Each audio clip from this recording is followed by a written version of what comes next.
opinion, it's a hot take, I know. Hey y'all, welcome back to my channel, and finally, I know, I'm doing my ranking every eyeshadow palette I tried in 2020 video.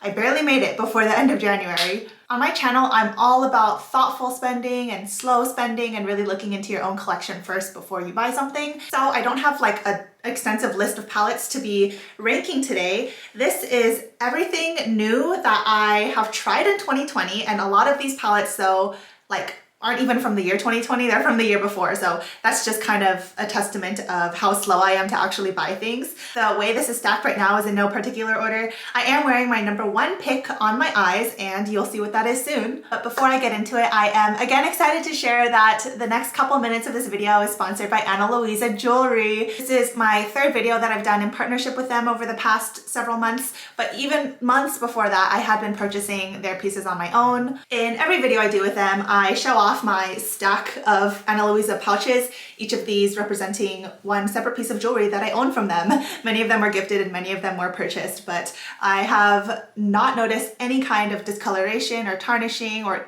skin irritation because my ears have turned black before from like nickel jewelry and whatnot. But Ana Luisa's jewelry is extremely high quality, and so I haven't encountered any issues. But the news I have to share with y'all is that the Valentine's Day sale is happening, so it's 15% off, like just flat across the board. The sales I've seen in the past have been buy one, get one a certain percent off, but this is just like, even if you buy a single piece, you'll still get the 15% off discount. And so, I mean, if you've only been wanting to check out one, that gives you more of a discount than say like an influencer code would give you. The last day with standard shipping to guarantee arrival by Valentine's Day is February 2nd in the United States or February 5th internationally. It's actually later internationally.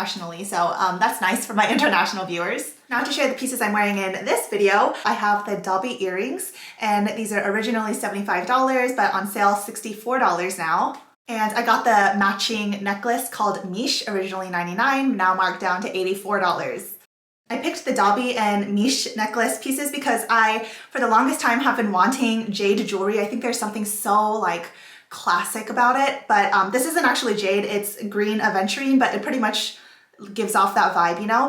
I also got the Temple Green stacked earring set, and it comes with actually 2 separate necklaces. So this is like a 2-in-1, and the original price of this is $115. It's marked down to $98 now. Ana Luisa's packaging is very minimal and completely recyclable. They have achieved a net zero carbon footprint, and these bags are high quality and reusable. I reuse them all the time. If you're interested in trying or gifting any of these pieces, or you could do what I do with your significant other and just take their credit card and buy your own gift for them, so it saves them the trouble and you get something you like, they are running that 15% off sale now. Finally, let me tell you what the best and worst of these palettes were.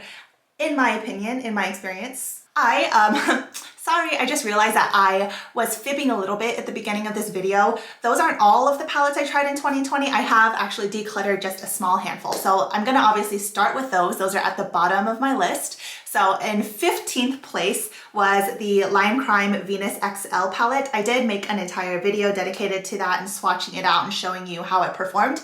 And I definitely, it was okay, but $58 for an okay palette is unacceptable, so that is my bottom rank. My second to bottom rank, rank 14, I'm grouping these shadows together, but they are the e.l.f. bite-size palettes. And whoa, like I feel like I'm in such a minority who, it's not like I vehemently despised these e.l.f. bite-size palettes, they just were mediocre. And everyone was talking about them like they were the best thing ever. And the 3 bite-sized palettes I got were Cream and Sugar, Truffles, and Rosewater. Again, I made an entire video dedicated to these when I first got them. The shimmers, sure, they're very nice and soft and whatnot, but the mattes were a little difficult to work with, not the easiest to blend, and it was okay. And I dislike when things are so hyped up and then they turn out to be disappointing. So this is my rank 14. Oh, I forgot to say, the main trigger words for me regarding these palettes are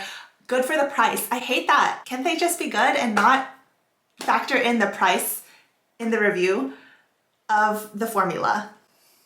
It's my opinion. It's a hot take, I know. And those are all of the palettes I decluttered. So now let's get into what I still have physically. So if I still own something, it means I do really, really enjoy it. And as I said before, I am very thoughtful about my purchases, and I buy something with the intention and the expectation that I'm going to love it. That's why I would spend my money on it in the first place. That being said, I do enjoy all of these palettes, but let's rank them still. At place number 13 is the Lorac Pro 3 palette. I know this palette is like really ages old, but I just got a new one in 2020. I actually purchased this for $9.99 from a TJ Maxx or Marshalls. This color story is just so soft and pretty, so I wanted to try it, and I'm glad I bought it. I still own it, so obviously I still like it, but the formula is kind of outdated. It's that very like soft touch satin finish. The metallics aren't really all that punchy, so we have better formulas out now that really have more impact. This is just nice for every day. It's very easy to use. The formula truly is like beginner friendly, and you can actually get quite smoky if you look in this little quadrant here. One thing that did surprise me about this palette, just looking at it like closer, was that you actually can't get that pink of a look out of this. I came into this thinking it was gonna be so like girly and pink and whatnot, and it's really not all that pink. I don't know why I thought that. Maybe it's just because I saw like these 3 shades. Still one that I would recommend, especially at $9.99. I don't know if they're still at TJ Maxx's or Marshalls, but finally tried Lorac. Man. Okay, at ranks 12 and 11, I'm ranking these back to back. These are the little Pat McGrath Eye Ecstasy Subversive and Sublime eyeshadow palettes. So Sublime is the neutral one and Subversive is the more colorful one. I purchased these two in November of last year for half off, and then I think like 15% off on top of that from Sephora. And don't get me wrong, the formula is really nice. I don't know why I don't reach for these though. The colorful one kind of trips me up a bit more because they are very vibrant. And this blue I find stains my skin and my eyes. So I kind of don't like that shade. And also I don't really like this red Corruption shade that's like murky in the shadow and red in the light. It just looks a little bit dirty to me. So anyways, the Subversive is rank number 12 and the Sublime is rank number 11. And just like that, we're already in our top 10. All of these, bangers. Number 10 is my Colourpop Pretty Guardian palette. I will admit I have an attachment to the theming of this and the packaging of it that contributes to my evaluation of this product.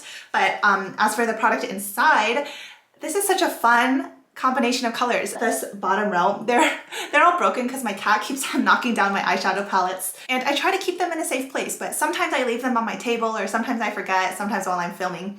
Anyways, that's besides the point. What was I saying? Oh, the color story.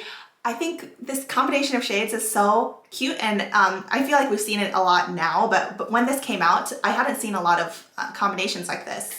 The reason it is number 10, lower than a lot of my other purchases this year, is because not all of the shades are awesome. So for example, this Mare Serenitatis shade is like, it's a bad pressed glitter. It's finer, but it doesn't work well still.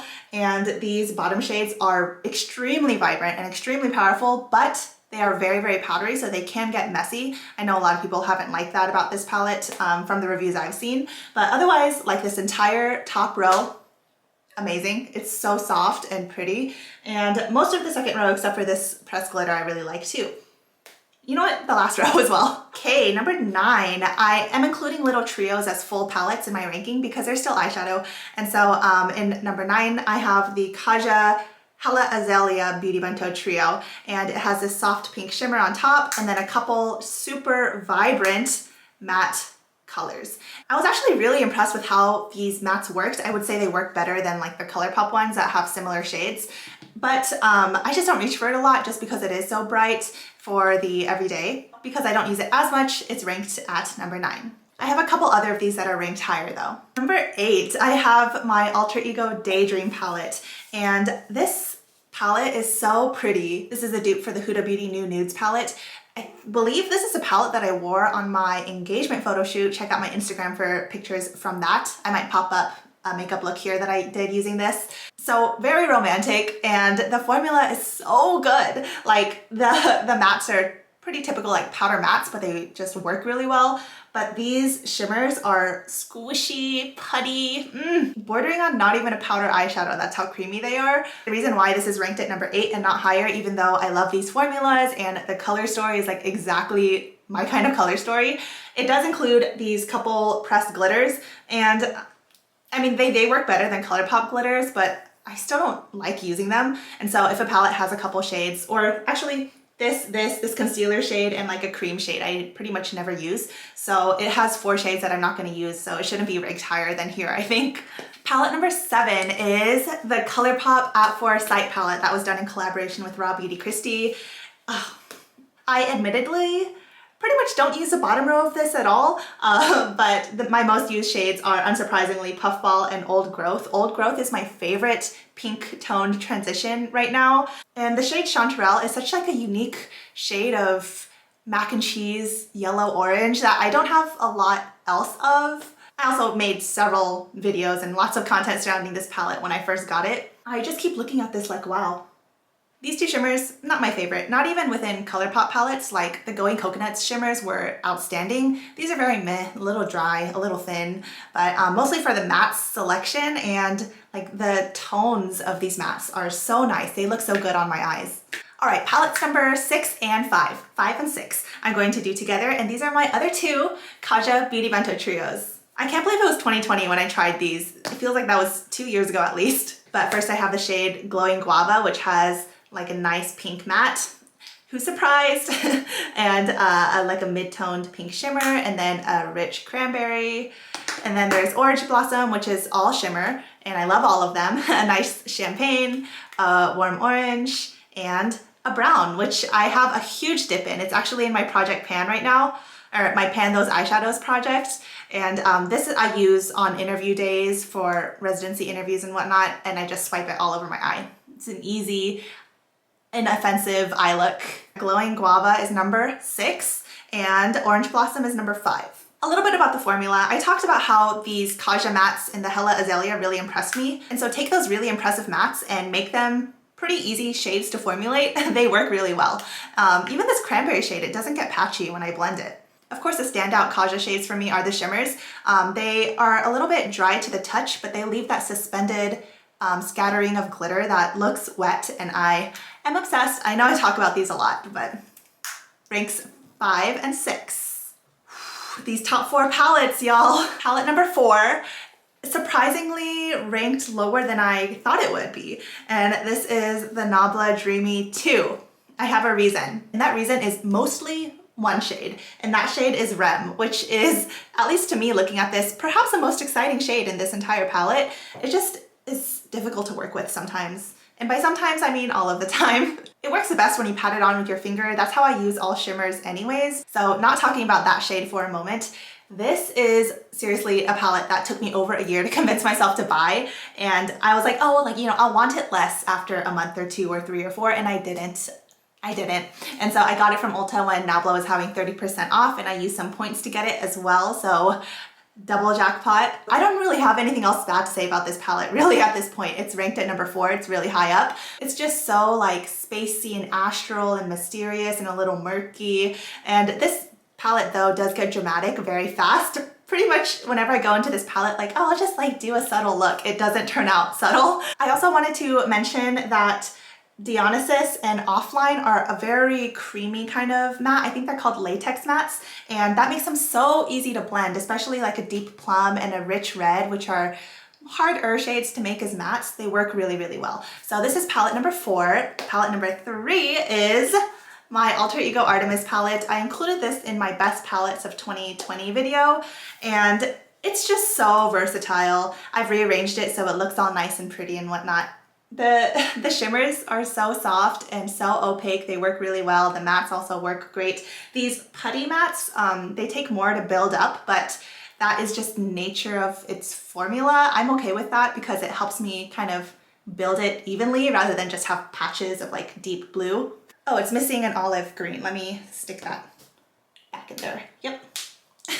This has a lot of like orangey copper tones in it, but my favorite colors are actually none of those. It is these green shades, these 3 greenish olive shades, like this Forest Emerald, an olive, and like a little bit of a more neutral olive. They work so well. So I've been talking about this palette all year. I'm gonna stop talking about it, but this is rank number 3. Number 2 is the Nabla Side by Side palette. Again, impresses me every time I use it. It is so versatile. As you can see, versatility is kind of a big thing for me, and not just versatile on the eyes. Like you can use clan in your brows as a brow powder. You can use Untitled easily as a shadow, black eyeliner. And the other main thing that I like about this palette is that it gives you the full range of Nabla's formulas. So there are lots of colors and undertones and finishes to play around with in this palette. So even though it's neutral, it's not boring. So that's palette number 2. Seriously, at the top of these ranks, I've made tons of videos about each of these. I'll link as many as I can in my description box if you want to see more and see like the performance of these shadows a little bit better. And palette number 1, oh my gosh, this is actually like a surprise winner for me. And this is the Nabla Cutie Platinum palette. It is what I'm wearing on my eyes today. I decided to go pretty dramatic. I built up my matte base with these 2 shades and used Gem System all across my lid and highlighted with Luxuriance, which is the most diamond drippy shade I've ever encountered. And I've swatched a lot of silver shadows. I also think like when you're wanting to get into Nabla, the $24 price point is a little bit more affordable and easier to pull the trigger on than like a $36 price point, which I don't know if this is 36, but the like Nabla Dreamy 2 is $36. I definitely want to try another cutie palette probably this year. I want to get the berry one, which has the Alchemy 2 shade, or some single shadows. But anyways, Nabla has kind of swept this year up for me. They occupy 3 out of the top 4 palette rankings in this video. And if you want to just try it out without as much as a financial commitment, I think you could try out one of the mini ones, especially the platinum one, and not be disappointed. And there we have it. Those are all of my palette rankings, everything I tried in 2020. I also did try a couple one-off like Korean eyeshadows, but not even worth ranking. They really didn't compare, I'm sorry to say to my people. I'll also put in the description box what exactly I tried. Well, let me know if you were surprised by any of my rankings, and let me do 2 questions for y'all. 1, were you surprised by any of my rankings? And 2, what is your top palette of 2020? That's your homework, put it in the comment section. Thank you to Ana Luisa again for sponsoring a portion of this video. If you're interested or want to see if you're interested, it doesn't hurt to just take a look at the site, and they are running 15% off for Valentine's Day. I hope y'all have a great rest of your day. Thank you so much for spending your time with me, your precious, precious time. Remember that y'all are my treasure. Find the beauty in every day, but most importantly, be kind to yourselves. I'll see you in my next video. Bye!